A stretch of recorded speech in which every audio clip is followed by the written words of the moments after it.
aplikasi Delif. Nah, yang pertama ada latar belakang dari aplikasi Delif ini dibuat. Jadi meningkatnya jumlah kendaraan sepeda motor dan meningkatnya tingkat kemacetan di Indonesia membuat munculnya jasa transportasi online selain angkutan umum seperti ojek online, yaitu mengakibatkan transportasi umum itu yang tidak bisa memenuhi kebutuhan masyarakat dan kualitas transportasi umum yang menurun.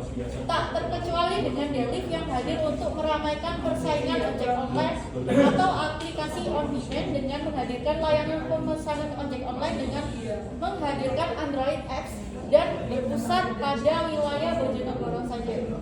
Dan aplikasi Delif ini merupakan aplikasi yang memungkinkan user untuk memesan ojek secara offline dengan mengkalkulasikan biaya perjalanan dan pengemudi akan menjemput penumpang dimanapun. Jadi aplikasi Delif ini versi light-nya dari Gojek.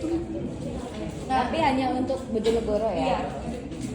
Oleh karena itu diperlukan sebuah proses pengembangan perangkat lunak yang bisa membantu tim pengembang atau stakeholder dan proyek manajemennya.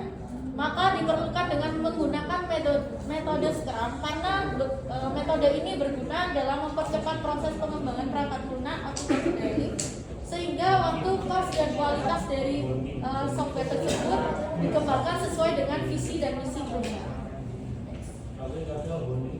Nah, di dalam metode Scrum ini terdapat 5 tahapan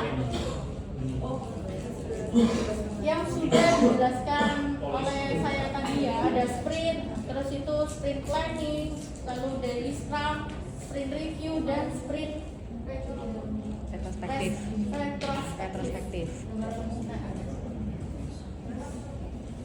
Nah, di sini ada artefak Scrum. Artefak ini didefinisikan oleh Scrum secara khusus dirancang untuk meningkatkan transparansi dari setiap informasi yang ada antara tim developer, terus itu product owner dan Scrum Master dengan begitu semua pihak dapat memiliki pemahaman yang sama terhadap artefak.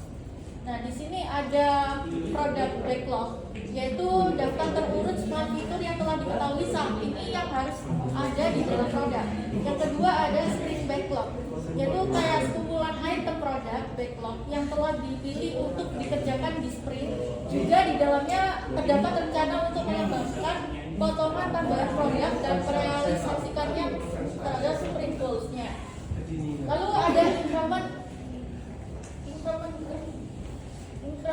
adalah gabungan dari semua item produk backlog yang diselesaikan pada sprint saat berjalan dan nilai-nilai dari increment sprint sebelumnya. Dan yang keempat ada definisi selesai. Ketika sebuah item produk backlog atau increment dikatakan selesai, setiap pihak itu harus mengerti dengan apa yang dimaksud dengan selesai. Jadi aku tambahin ya. Jadi increment itu maksudnya sebenarnya kan pengulangan ya.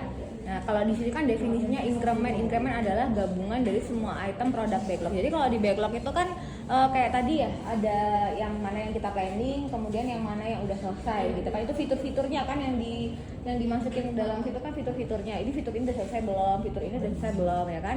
Nah, increment itu maksudnya pengulangan apabila masih butuh fitur yang ini itu masih butuh pembaruan. Nah, makanya nanti di situ kan pada definisi selesai berarti kita harus menentukan fitur ini itu sudah selesai, itu maksudnya apa, parameternya itu apa gitu. Parameternya harus jelas parameternya kalau fitur ini selesai. Jadi kita bisa paralel untuk mengerjakan fitur yang lain atau mungkin itu estafet atau paralel itu ditentukan dari parameter selesainya itu dengan kondisi seperti apa fiturnya. Oke. Nah, di Scrum ini terdapat ada tim Scrum. Tim Scrum itu ada yang namanya Scrum Master, yaitu sebagai fasilitator yang melayani tim, tetapi bukanlah project manager. Dia tuh memastikan dan melindungi fase metodologi Scrum, apakah itu metode tersebut dilakukan dengan baik. Lalu kedua ada product owner. Nah, di pihak product owner itu tugasnya tuh kayak bertanggung jawab terhadap suksesnya pengembangan produk dan hasil kerja tim pengembang pengembang. Biasanya adalah representasi dari konsumen atau user. Dan yang ketiga ada tim pengembang atau tim developer. Nah, dia ini kayak sekelompok orang yang tanggung jawabnya itu kayak menghasilkan produk perangkat lunak atau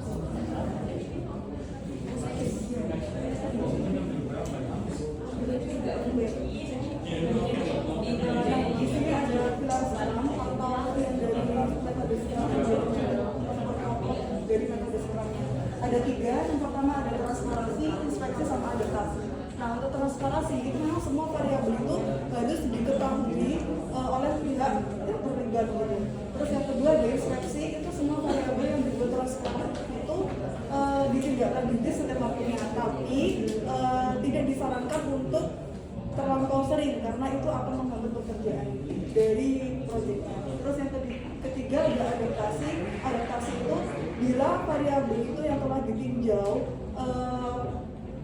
mengalami hasil yang kurang harapan atau bahkan gagal, itu maka perencanaan awal harus dirubah. Jadi maka dari itu metode Scrum ini itu harus adaptif. Gitu. Identifikasi resiko, next. Nah, di sini ada 5 identifikasi resiko. Yang pertama ada resiko bisnis.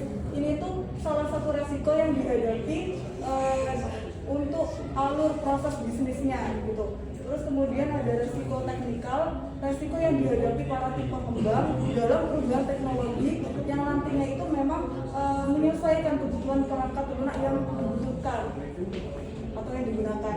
Terus yang ketiga ada resiko operasional, itu resiko yang dihadapi oleh para konsumen dalam mengaplikasikan atau mengoperasikan aplikasi Delif ini. Terus yang terakhir ada resiko proses, itu resiko yang dihadapi oleh tim pengembang atau developer tim, Scrum Master dan Product Owner ketika merancang atau membangun perangkat lunak. Next, analisa kebutuhan perangkat. Nah, di sini ada beberapa kebutuhan peralatan yang digunakan untuk aplikasi Delif ini. Yang pertama ada Apache Web Server, ada MySQL, ada PHP, ada VS Code, ada Sketch, ada Android Studio, ada Node.js, sama ada Firebase.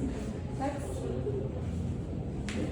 ada implementasi Scrum. Next, nah ini ada beberapa tahapannya. Yang pertama, penelitian itu dimulai dari melakukan studi literatur untuk metode Scrum. Ini seperti apa gitu. Kemudian ada identifikasi masalah. Itu kita menentukan pertanyaan-pertanyaan mengenai penelitian yang akan dilanjutkan dengan perancangan sistem yang akan dibangun nantinya. Terus selanjutnya implementasi metode Scrum yang akan dibuat. Dan selanjutnya ada analisa hasil. Jadi setelah kita mengimplementasikan, kemudian kita menganalisa hasilnya. Dan tahap terakhir itu adalah penarikan kesimpulan dari hasil dan evaluasi dari perencanaan proyek itu. Next. Lalu di sini ada stakeholder dalam metode Scrum ini, ada anggota, peran serta kategori yang dimana tim peran dari product owner, tim pengembang dan Scrum Master, dan tim pengembang terdiri dari Android developer, backend developer, dan designer. Lalu di sini ada user story object room yang di sebelah kiri user story konsumen yang dimana memiliki beberapa alur seperti aktor, objektif, precondition, inflow, alternative flow, dan post condition. Dimana aktor adalah konsumen, objektif adalah konsumen dapat melakukan login, precondition konsumen sudah registrasi sebelumnya, dan di sini infonya yang pertama konsumen memilih login dengan menggunakan nomor handphone atau email. Yang kedua, konsumen melakukan autentifikasi nomor HP atau email. Lalu yang ketiga ada konsumen dialihkan ke screen awal aplikasi Android Delif. Lalu di sini ada alternative flow yang dimana ada konsumen yang belum daftar maka akan diarahkan ke screen pendaftaran. Dan ada post condition di mana konsumen masuk ke screen awal dengan kondisi sudah login. Lalu untuk user story pendaftaran konsumen sama seperti sebelumnya untuk alurnya, di mana aktor adalah konsumen, objektif konsumen dapat melakukan pendaftaran, precondition di mana konsumen belum pernah mendaftar sebelumnya, dan mindfulnya yang pertama konsumen memilih menu register pada screen login. Lalu yang kedua konsumen memilih register dengan menggunakan nomor handphone atau email. Yang ketiga, konsumen dialihkan ke antarmuka awal aplikasi Delif. Lalu ada alternatif flow yang dimana konsumen yang sudah pernah daftar maka akan diarahkan ke screen login. Dan post condition, konsumen masuk antarmuka home di aplikasi Android Delif. Next. Lalu di sini ada user story di sana, di mana untuk alurnya sama. After adalah konsumen, objektif konsumen dapat melakukan pemesanan drive, dan precondition konsumen sudah mendaftar di aplikasi Delif sebelumnya. Di sini main flow-nya yang pertama, konsumen memilih lokasi yang akan dituju. Yang kedua, konsumen mengkonfirmasi lokasi yang akan dituju, dan ketiga, konsumen akan memilih menggunakan sepeda motor. Dan keempat, konsumen memeriksa lokasi penjemputan dan lokasi tujuan. Yang kelima, konsumen mendapatkan pilihan untuk pembayaran menggunakan cash. Di sini alternatif flow-nya tidak ada, dan post condition muncul notifikasi bahwa pengguna mendapatkan driver. Dan di sini ada user story pemesanan The Express untuk alur yang sama. Aktor adalah konsumen, objektif konsumen dapat melakukan pemesanan The Express. Precondition konsumen sudah mendaftar di Delif. Untuk main flow-nya yang pertama, konsumen memilih lokasi pengambilan barang. Yang kedua, konsumen memilih lokasi penerimaan barang. Dan ketiga, konsumen memilih jenis kendaraan pengambilan. Dan untuk keempat, konsumen mengkonfirmasi biaya dan lokasi penerimaan barang. Dan yang kelima, konsumen menuliskan detail pesanan barang. Dan keenam, konsumen melakukan orderan. Untuk alternatif flow tidak ada. Lalu post condition muncul notifikasi bahwa pengguna mendapatkan driver. Next. Dan untuk user story melihat story detail order. Untuk alur sama. Aktor adalah konsumen. Objektif konsumen melihat story detail orders. Precondition konsumen mengakses home. Dan main flow di sini yang pertama, konsumen memilih menu story pada menu bar. Yang kedua, konsumen diarahkan ke screen story. Yang ketiga, konsumen mendapatkan informasi order yang sedang aktif. Yang keempat, konsumen bisa berpindah menu dengan mengarahkan ke order story. Dan yang terakhir, konsumen diarahkan pada tampilan order story. Untuk alternatif flow tidak ada. Dan post condition, konsumen dapat mengetahui dan melihat order story selama menggunakan aplikasi Delif. Lalu di sini ada user story driver logout yang mana untuk alurnya sama, dan aktor adalah driver.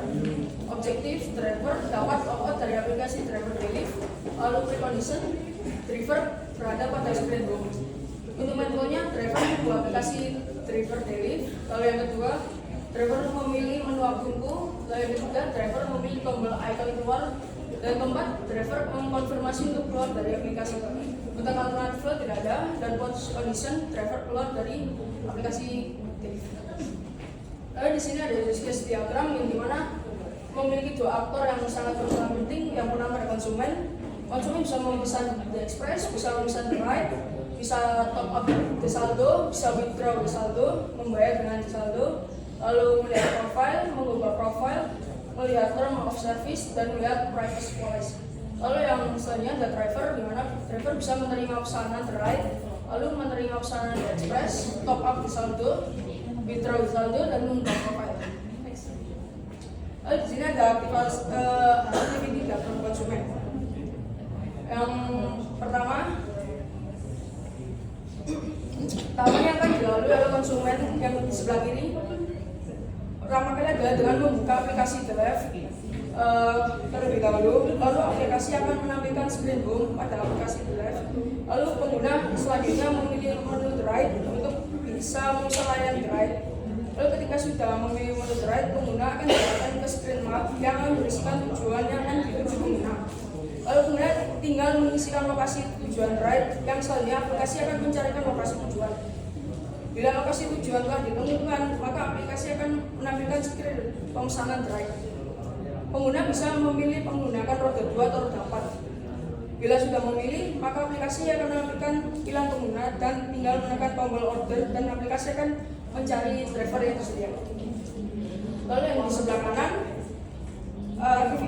aktiviti diagramnya konsumen logout dari aplikasi Delif menggunakan alur konsumen untuk bisa keluar dari aplikasi Delif saat konsumen berada pada screen account. Maka konsumen memilih tombol logout yang ada pada screen account, dan aplikasi akan memunculkan modal konfirmasi. Bila konsumen menekan tombol OK, maka konsumen akan keluar dari aplikasi Delif dan akan diarahkan menuju screen login. Next. Nah, di sini ada aktiviti diagram driver. Untuk yang pertama, konsumen membuka aplikasi Delif, kemudian Android menampilkan screen home dan konsumen mengaktifkan orderan. Kemudian aplikasi menghasilkan driver, aplikasi driver mengaktifkan order. Kemudian konsumen mengklik driver siap menerima order, kemudian Android menampilkan orderan masuk ke screen driver. Dan kemudian driver menerima orderan. Yang sebelah kanan konsumen membuka aplikasi, kemudian aplikasi menampilkan screen home, kemudian konsumen memilih menu akunku, kemudian Android aplikasinya menampilkan screen akunku, kemudian konsumen memilih tombol icon keluar dan aplikasi menampilkan modal konfirmasi keluar. Lalu kemudian memilih tombol OK untuk melakukan logout dan Android menampilkan screen login. Next.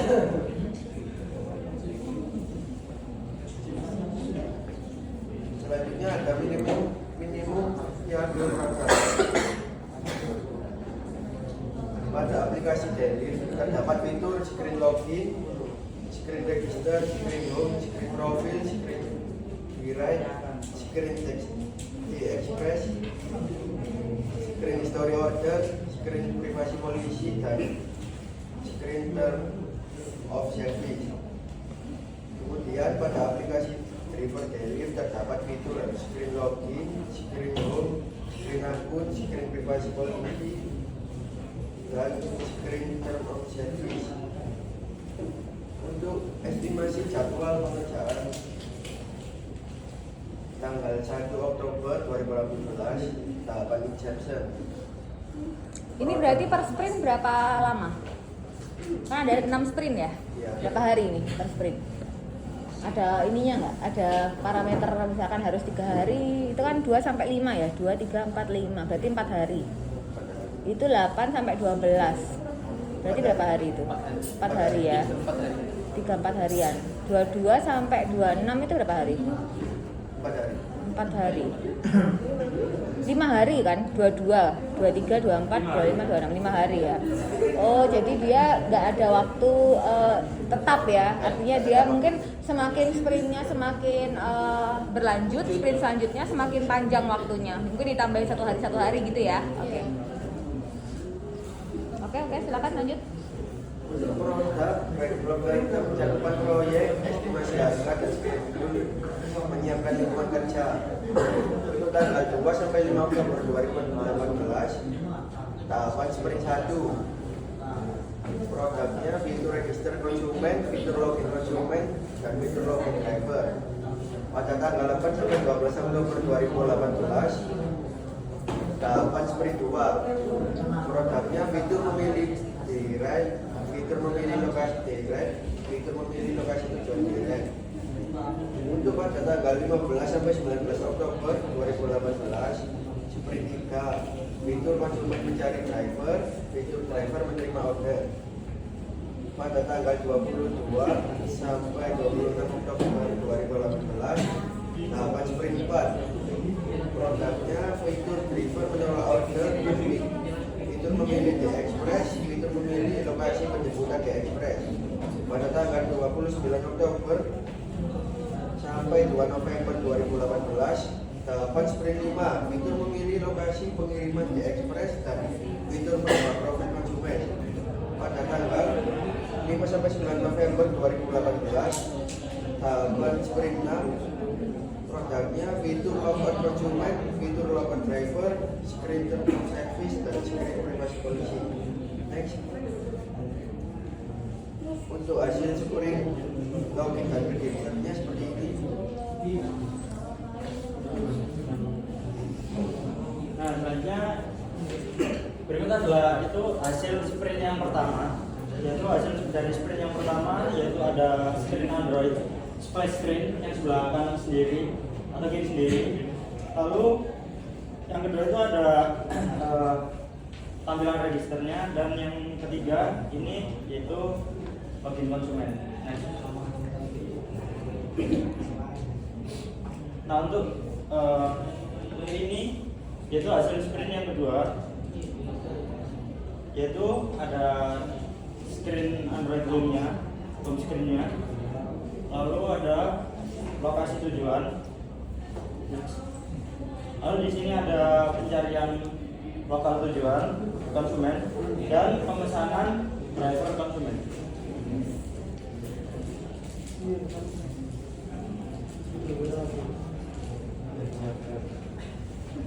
Lalu ini adalah hasil sprint yang ketiga, yaitu menghasilkan screen Android pencarian driver pada konsumen dan screen Android Home pada aplikasi yang digunakan oleh driver. Next.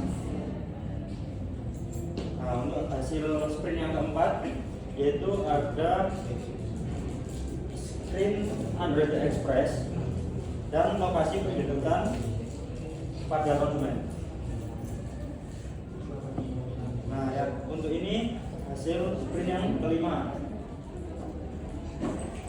yaitu adanya screen Android memilih lokasi pengirim dan identitas konsumen serta screen Android melihat review dan memberi rating pada driver.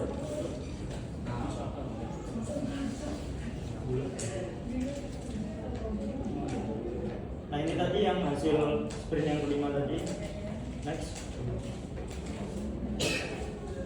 Nah ini hasil sprint yang terakhir tadi, hasil sprint yang keenam, yaitu screen Android menu, logout konsumen, screen menu profile dan fitur logout pada driver.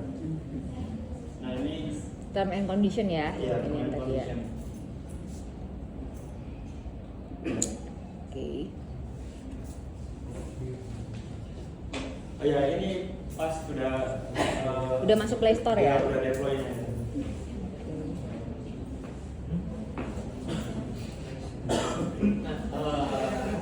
Questionnaire ini nggak usah sudah. Anu aja apa next lagi kesimpulannya apa ini? Nah ini korespondennya dibaca aja tanggapan ya, tanggapan. Di sini terdapat 9 kayak atau tanggapan dari yang diuji. Yang pertama ada desainnya, yang pertama ada tanggapan bahwa desainnya itu kan terlalu biasa, mirip dengan tampilan Gojek yang lama. Lalu yang kedua ada aplikasi berjalan dengan baik dan bisa digunakan fitur-fiturnya.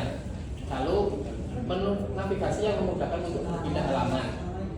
Lalu yang keempat, saat pertama kali digunakan, jadi memberikan penjelasan tentang fungsi-fungsi aplikasinya. Yang kelima memberikan notifikasi atau pemberitahuan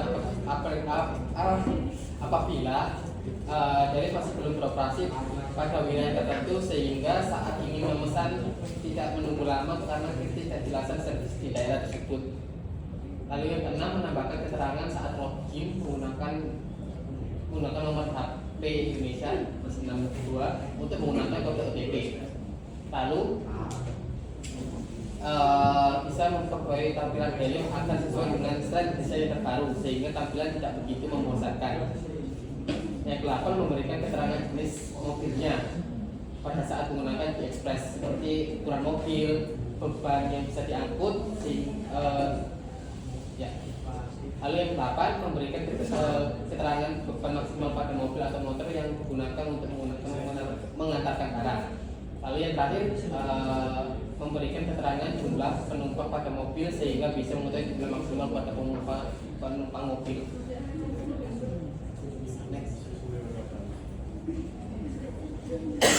Nah, untuk hasil sprint review-nya sendiri, Scrum Master sebagai fasilitator membukakan sprint review dengan salam dan sapaan pada tim pengembang kepada tim owner. Lalu Scrum Master menjelaskan sprint goal dan gambaran umum produk backlog item yang dikerjakan pada sprint pertama. Lalu yang terakhir menimbulkan peningkatan produk kata turunan. Lalu ada dua hal yang dikasihkan oleh tim pengembang, yaitu aplikasi Android dan skema database yang akan dibuat. Lalu hasil sprint retrospektif. Yang pertama ada Scrum Master memfasilitasi tim pengembang dan product owner untuk melakukan retrospektif, di mana proses ini tim inspeksi dirinya sendiri dan membuat perencanaan peningkatan. Lalu tim pengembang juga membuat retrospektif diri dan menghasilkan bahwa komunikasi antar tim untuk lebih intens.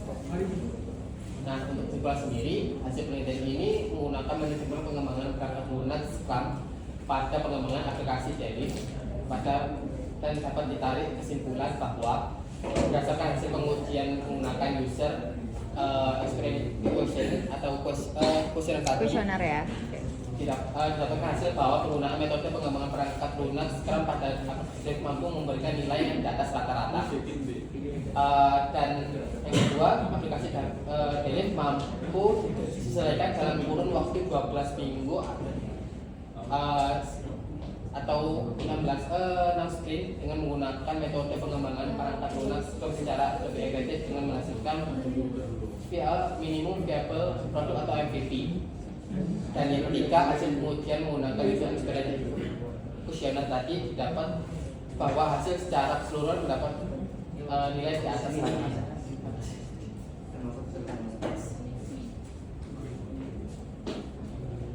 Untuk salahnya sendiri, pada penilaian berikutnya diharapkan proses pengerjaan dapat menggunakan metode Scrum. Sekarang diharapkan untuk yang pertama menggunakan metode UMP sebelum melakukan pembaruan atau kuesioner tadi ya, melakukan pembaruan ataupun update dalam perangkat lunak Delif akan mendapatkan nilai yang lebih baik atau di atas rata-rata. Yang kedua, dalam proses manajemen pengembangan perangkat lunak Delif ini untuk selanjutnya atau bulan-bulan selanjutnya disarankan menggunakan metode Scrum yang tetap menggunakan metode Scrum untuk bisa tetap mempertahankan efisiensi dan efektivitas sesuai dan dari pengujian dengan metode UMP. Sekian presentasi dari kelompok kami.